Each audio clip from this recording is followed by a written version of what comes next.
My name's Rebecca and I'm sort of a freelance journalist slash... I don't really know, you know what I do. What kind of journalism do you do? Sports. A town called Morpeth in Northumberland, which is about 10 miles north of Newcastle. I moved to Hammersmith about 4 days ago. Before that I was in Clapham, before that I was in Hackney, before that I was in Chiswick, so I've lived everywhere, moved around.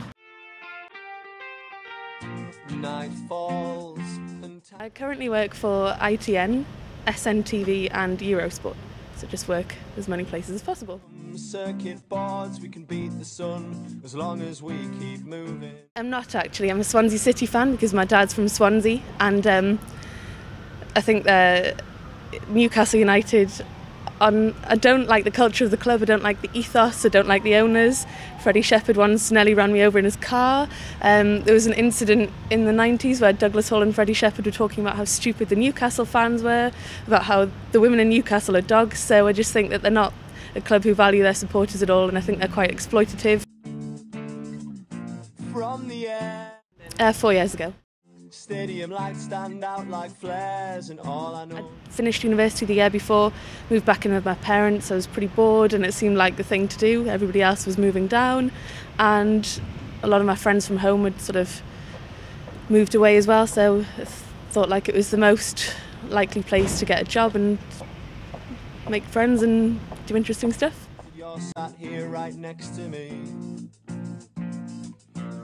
I think it can be quite a lonely place. It's easy to be quite anonymous here, but at the same time I don't think it's ever boring. There's something different going on all the time. I think it's difficult to make friends when you first arrive, and it's difficult to settle in, especially when you come from a small town or the countryside like I did, but at the same time it's really exciting, and I've never regretted moving here. I've done some really interesting things work-wise and socially. I've met some great people, so I think it's not like any other kind of city. It's really multicultural and it's got a lot more to offer than I can't imagine myself living in like anywhere else in any other city in the UK. So yeah. Warning signs in the air we breathe. Right now I feel each other. Yeah, downside's also the expense of living here. It's crazy expensive to rent somewhere. I think the tube is obviously a great facility, but I can't stand getting on it in the mornings or at rush hour in the evenings because you're crammed in next to complete strangers, a lot of whom stink. So that's also a downside.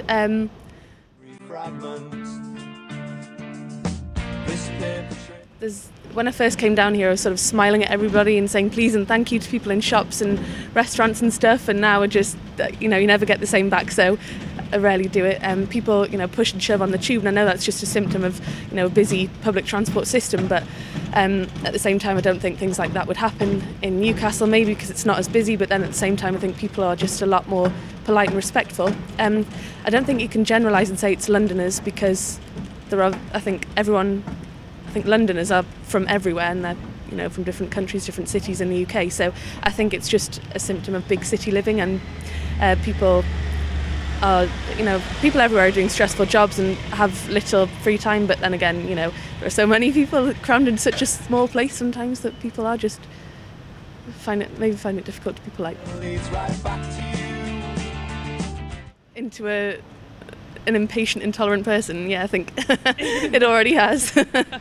I try not to be, but yeah, sometimes there's when there are tourists sort of dawdling along the street, just think, oh my god, get out of my way, move to the side of the pavement if you're going to stop, don't just stop in the middle. But I think everyone gets annoyed with tourists. You say you need me to step outside. I think the nightlife in London is really good.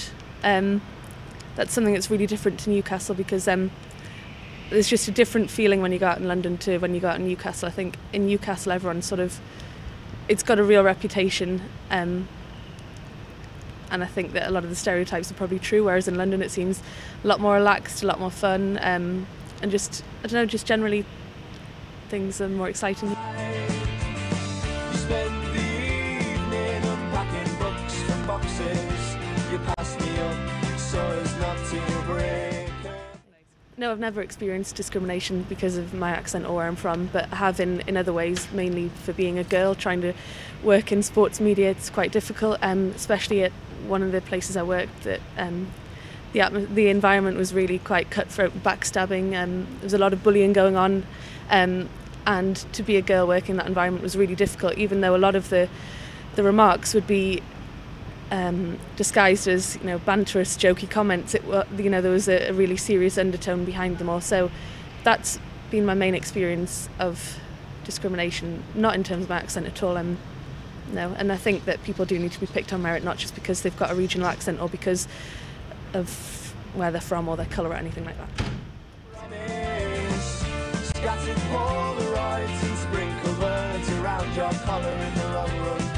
You said you knew that this would happen. Well, this is something new, but it turns out it was borrowed too. Why does every letter